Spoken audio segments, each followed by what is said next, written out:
Hello friends, দেখো মাম্মা কেমন ফুল তুলতে যাচ্ছে। স্নান সেরেছে, কত বড় চুল দেখো, কেমন চুল বেঁধেছে, খোপা করেছে।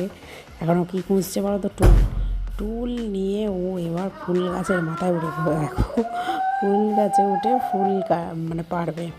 এখনও দেখো আমি ভয়েস দিচ্ছি, চেঁচাচ্ছে ইয়া করে, কীরকম যে দুষ্টু, মানে কি বলবো। এই দেখো ফুল গাছে উঠেছে, মাথায় উঠে পড়েছে এক প্রকার, কিন্তু ফুল পাততে পারছে না। বলে মা তুমি সব ধরে ধরে টানো। তাই আমি তো গাছগুলোকে ধরে ধরে টানছিলাম, টেনে ওকে ফুলগুলো পাড়ার জন্য হেল্প করছিলাম। দেখো কত বড় হয়ে গেছে, এবার পুজো করবে উনি গিয়ে, ভাইকে স্নান করাবে, মহাদেবের মাথায় জল ঢালবে, সব গিয়ে ও নিজেই করবে। চলো, কেমন লাগলো ভিডিওটা অবশ্যই জানাবে কিন্তু। আর তোমাদের বাড়ির কারা কারা এখন ছোটো কচি কাচারা পুজো করতে ভালো